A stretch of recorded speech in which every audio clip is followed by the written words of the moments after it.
On Blues, your daily podcast on the St. Louis Blues. Part of the Locked On Podcast Network.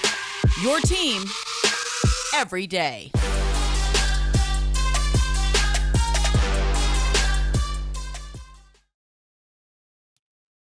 How's it going, everybody? Welcome back to the Locked On Blues podcast, part of the Locked On Podcast Network, and your number one source for daily Blues content. I'm Josh Hyman, and I'm going to be taking you guys on a solo episode today. We got a lot to talk about, a lot to get into.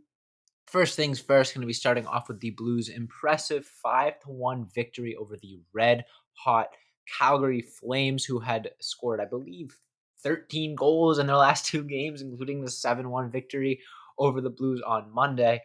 So huge win there all around. Ville Husso continues to dominate. I'm going to be talking about the Blues' performance at home and Ville Husso's performance at home in general, as they have been unbeatable in St. Louis this year. And I'm be closing things out by taking a few of the mailbag questions that we got on Twitter yesterday before the game. A couple things to get into there. But before I get into any of that, I wanted to thank anyone and everyone out there that is making Locked On Blues your first listen, because we are free and available on all podcast platforms. Now, the St. Louis Blues came into, St. Louis, I guess. So the Calgary Flames came into St. Louis last night, Thursday night, for a big game, hopefully revenge game for St. Louis. And if you're Calgary, you're looking at to build on what you've done the last two games, because not only did the Calgary Flames beat the Blues 7-1 on Monday and outshot them 48-21 last night, or not last night, but the night before the Blues game, they played the Columbus Blue Jackets and won 6-0, outshooting them 62-23. So two of the most dominant performances any team has had this season come in back-to-back games from the Calgary Flames heading into Thursday night's matchup against the St. Louis Blues. So the Blues clearly had their handful, right out of the gate, and it was going to require a consistent 60-minute performance. A team that hot offensively, you really can't afford to take any time off, or else you could be looking at being on the wrong end of a pretty big deficit, as we saw Monday night. And sure enough, the Blues got out of the gates pretty hot, as they did on Monday during Monday's game.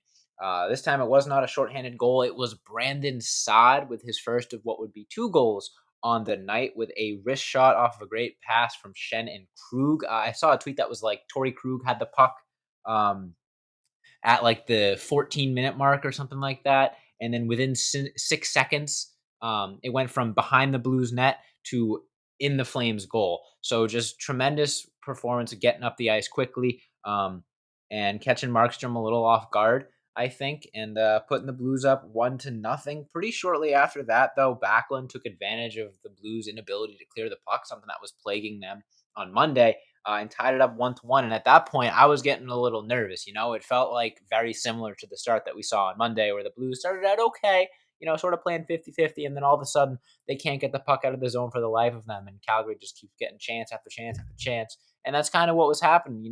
Husso was doing a good job, but can't really do much on a play like that. It turned into like a 3-on-1 for the Flames, as the Blues couldn't get the puck out of their own zone and tie the game up 1-1. I was definitely a little nervous there, like I said, just that we were seeing a repeat of Monday, but the Blues did a very good job of not only not sitting back after giving up that tying goal, but they upped the pressure, and Brayden Schenn continues his hot streak, got his 10th goal of the season from Nico Mikkola on a great play. Another just sort of example of getting up the ice quickly, turn nothing into something, and getting the go-ahead goal. From that point forward, the Blues really didn't look back. They played solid hockey for the rest of the first period. They did a tremendous job. I think they only allowed 7 shots in that period from the Flames, versus the last time they played, I think the Flames got 21 shots in the first period. So the Blues did a really, really good job of limiting the Flames' offense and playing solid defensive hockey. And then when called upon, Ville Husso stood tall, made some really good saves in the game as well. But you got to chalk it up to the Blues defense, playing really, really well that game, and just not allowing the Flames to get anything like they got on Monday in that 7-1 victory. Brandon Saad got his second goal of the night on kind of a similar play. sort of a broken play. Unassisted goal for Saad. Got a nice wrist shot off, put the Blues up 3-1, and from that point forward, they really didn't look back. They played really sound hockey for the rest of the night. Um, Brendan Saad, with his 15th goal of the year, ties him for second on the St. Louis Blues. Underrated addition to the team this year. He's been good, but we haven't really been talking about him a whole lot on this podcast and on Twitter and all that. So, huge game from him, huge goal from him as well. And then Jordan Kyrou, early in the third, scored one of the prettiest goals you'll ever see. Off of a pass from Robert Thomas behind the net, and just the patience on Jordan Kyrou was to die for. Just waited out Markstrom and just fired it into an empty net. Really, really satisfying goal to see. Kyrou with his 17th goal of the season. Robert Thomas with his 27th assist put the Blues up 4-1, and they continued to apply the pressure. Got a power play late, and Ryan O'Reilly scores his 10th goal of the year to put the Blues up 5-1. Initially, wasn't called a goal by the refs, but looking at the replay, it was clear that Markstrom scooped it out of the net. And Ryan O'Reilly was awarded the goal. And my locked on player of the game, Vladimir Tarasenko got an assist. And I believe David Perron, Tommy's locked on player of the game, got 0 points. So that late assist on the garbage time goal officially gave me the victory. Let's go. Jokes aside, incredibly strong performance overall from the St. Louis Blues to get revenge on a team that absolutely embarrassed them on Monday night with a 7-1, just embarrassment. I hate to keep using that word, but there's no better way to describe it. Blues got embarrassed. Would have been easy to come in and be dejected and fall into the same traps that you fell into Monday night, but the Blues did the exact opposite. They almost flipped the script. It wasn't quite 7-1, but it was 5-1. And Calgary got half as many shots as they did last game against Columbus, and about half as many shots as they did against the Blues in their first game. They did win the shooting battle 29-28, which was interesting, but it was more of just a late push from Calgary. Billy Husso made some, like I said, some spectacular saves on some odd man rushes, 2-on-1s. Made it look really easy. Really strong rebound control. The Blues continued to get decimated in the faceoff dot, winning only 39% of their faceoff. So that's a little concerning. But other than that, you got to be happy with the way that the Blues played. And a big part of that is because they were at home. In the second segment of today's episode, I'm going to be talking about the Blues' performance at home, and more specifically, Billy Husso's performance at home, because he has been unbeatable in St. Louis dating back to last season. So I'm going to be getting into that and more. But first, next time the Blues are playing at home and Billy Husso's in net, you might want to put some money down because, like I said, they've been unbeatable. And if you do want to put your money where your mouth is, you got to check out Bet Online. There might be less football being played, but Bet Online has way more stuff to bet on this playoff season. From scored totals, player performance props, to where the next fired coach is going to land, BetOnline is the number one spot for all things NFL betting in 2022. And with the new year comes a new updated desktop and mobile website. To sign up today and receive your 50% welcome bonus on your first deposit, just use our promo code LOCKEDON to get started. And it's not just football. BetOnline's basketball, hockey, boxing, and UFC odds coverage is the best in the business. From sports right down to your favorite Vegas casino games, BetOnline is your number one online wagering destination. BetOnline is the fastest and easiest way to wager on all your favorite sports and play your favorite games. Check out betonline.ag where the game starts, and I'll be right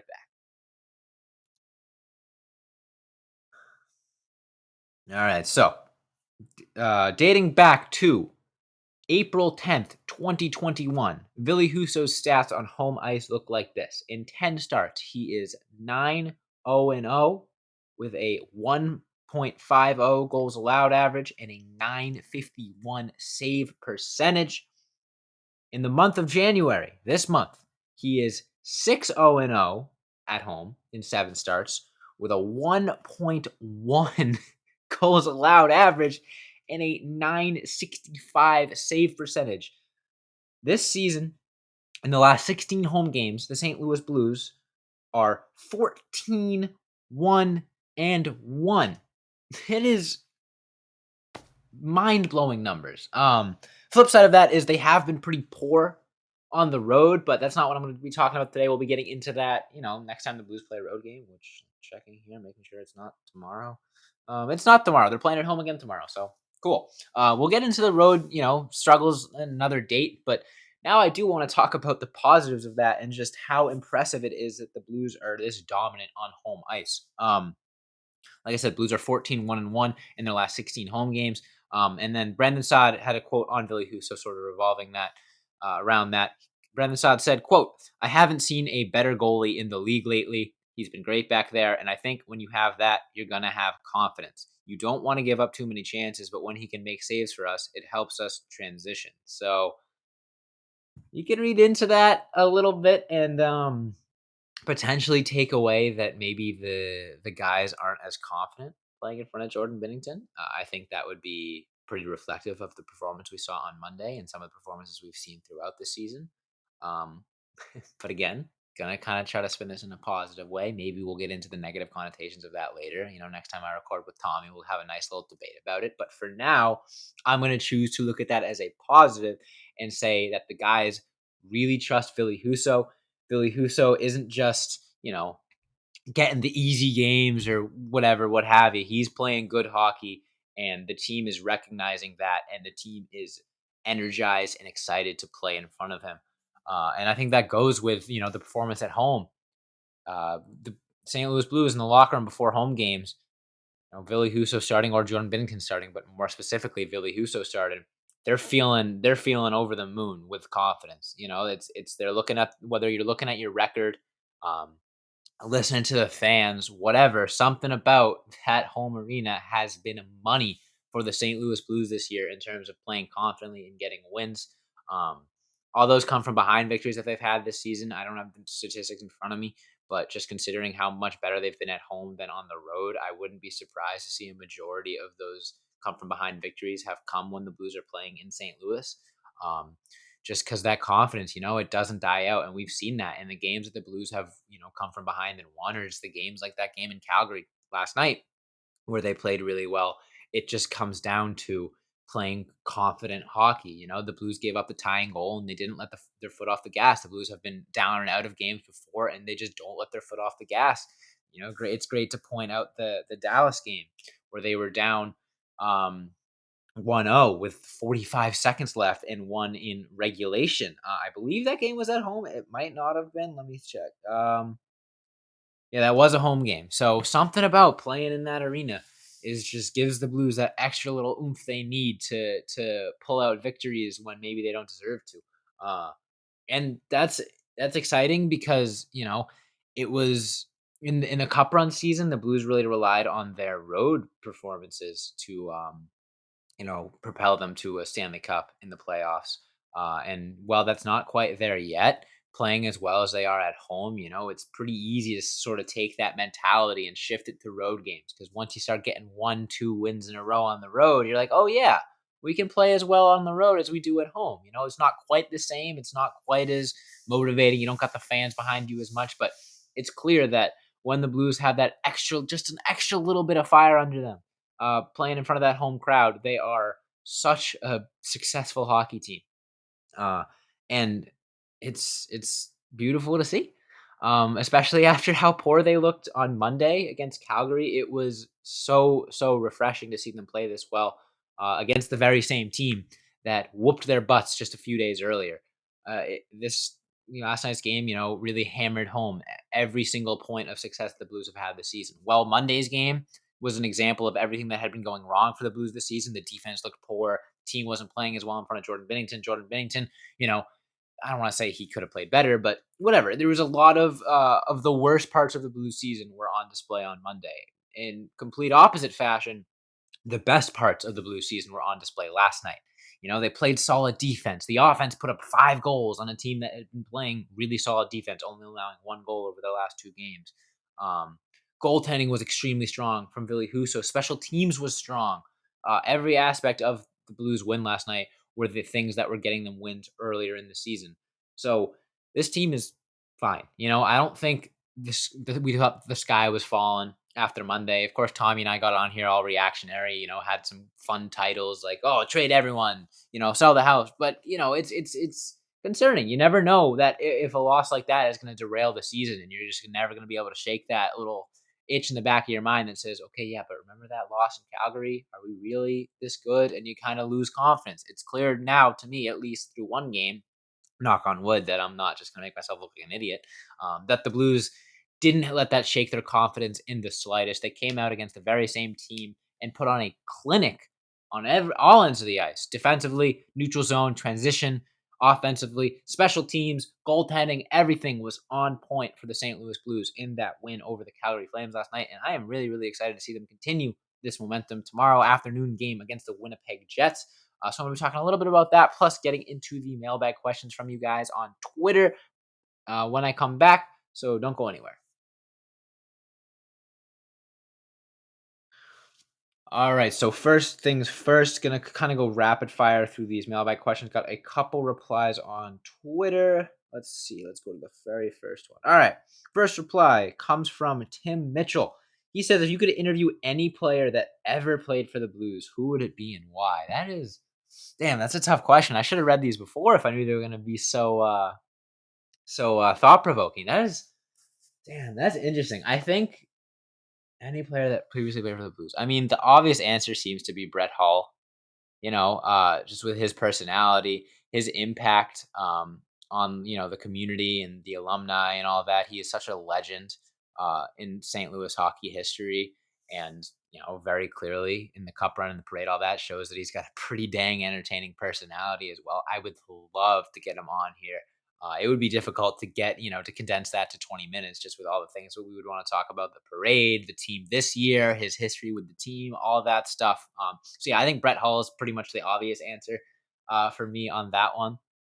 Moving on to the next question, Richard Clay says, with Perron struggling a bit this year, do you think the Blues re-sign him? If so, for how much and how long could they possibly move him if they don't feel like they want to bring him back? I don't foresee a Perron trade ever happening with just how much loyalty he's shown to the organization. It would just be a little cruel to ship him off for a bag of peanuts. He's getting up there in age. It's not like, I guess if some team wanted to look at him as a rental, you could get something back for him, but the Blues aren't really in a position to be giving out rentals to other teams. And like I said, with the loyalty that David Perron has shown the St. Louis Blues, re-signing here on two separate occasions, especially after we exposed him in an expansion draft, I think if he wants to play here, he probably will, because just I don't foresee his next contract breaking the bank by any means. I think he's going to be, if he were to come back, it would be on a pretty cheap deal. But again, he is getting up there in age, and with his concussion history, we don't really know how long he's going to stick around for.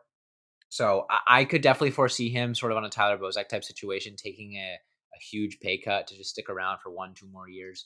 Um, maybe he walks and goes somewhere else, but no, I don't see the Blues trading David Perron in any scenario.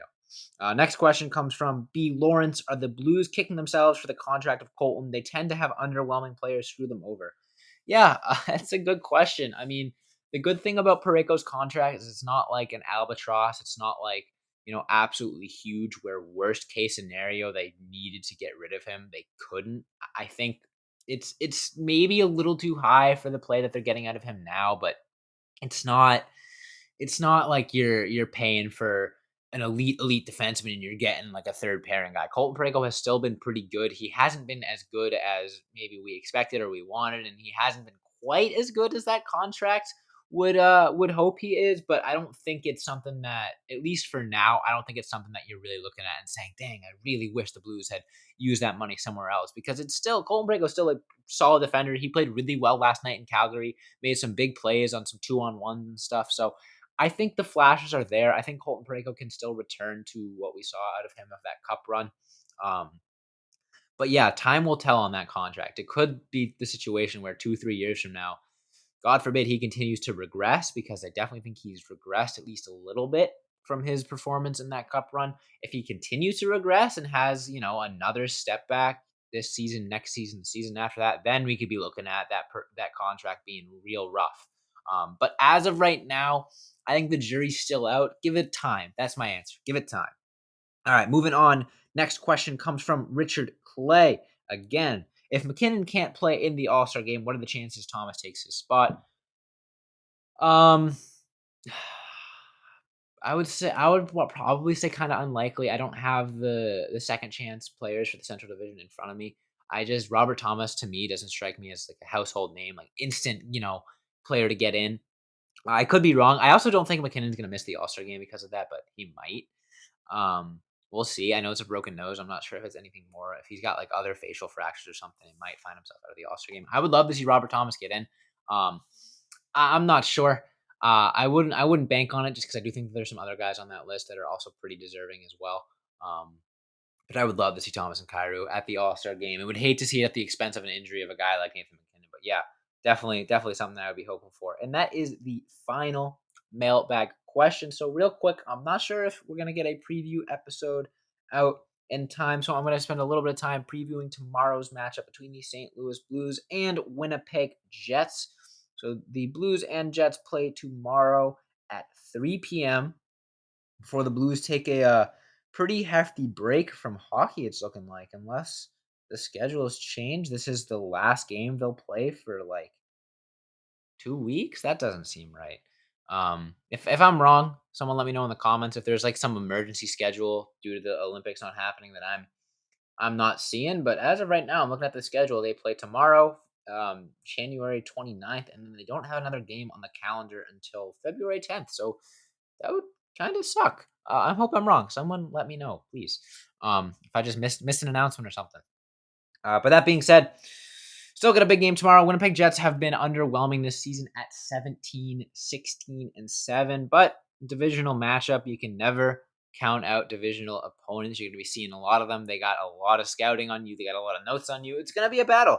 And assuming Hallibuck is in net, which I would assume he is, he's always a dominant player, in net. He hasn't had the strongest year this year, but still, he's always given the Blues a hard time.